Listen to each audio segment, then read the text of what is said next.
All right, now to the major fallout over the Texas abortion ban. President Biden calling it a blatant violation of constitutional rights. Late last night, the U.S. Supreme Court refused to block the new law, the most restrictive of its kind in the country. It was 5-4 vote, with Chief Justice John Roberts joining the three liberals on the court. The majority wrote the decision is not about the constitutionality of the Texas law, but a scathing dissenting opinion called the law flagrantly unconstitutional. The law, which took effect on Wednesday, prevents women from getting abortions after 6 weeks of gestation. That's before many even know they are pregnant.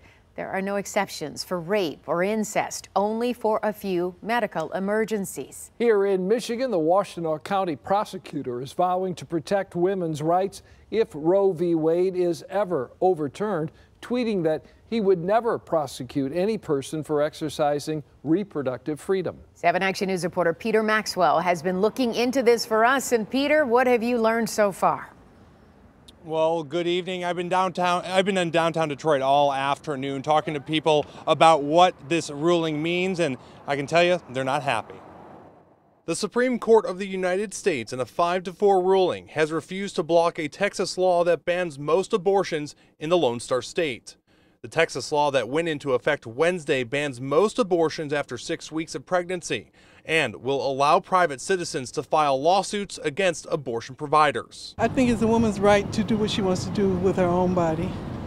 I think the courts intervening is going against those rights. It's really disappointing that Texas is overstepping their bounds, in my opinion. Washtenaw County prosecutor Ellie Savitt said in a tweet he would, quote, "never ever prosecute any person for exercising reproductive freedom." I wanted to send a message to my constituents at this time where people are fearful that at least in Washtenaw County, we won't be prosecuting that while I'm in office. So what about Michigan? Can the state go down the same road as Texas is going right now? Looking into the laws in Michigan, there's still a 1931 Michigan law on the books which criminalizes the use of tools or drugs with the intent to procure a miscarriage, making it a felony. But it's unclear if and when the 90-year-old law would go into effect if Roe v. Wade were to be overturned. State Democrats have tried to have the law repealed, but with a Republican-controlled legislature, it's been blocked. The governor also promising to veto any bills that come to her desk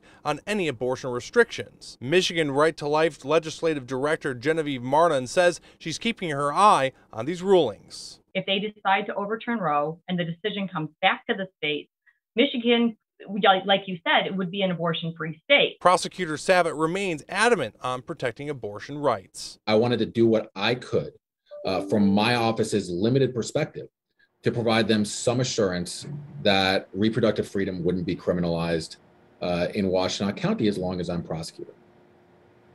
And I do want to be transparent with our audience. I did reach out to many pro-life groups, but I did not hear back from them in time for broadcast. Reporting in Detroit, Peter Maxwell, 7 Action News. All right, thank you so much, Peter, for the live report.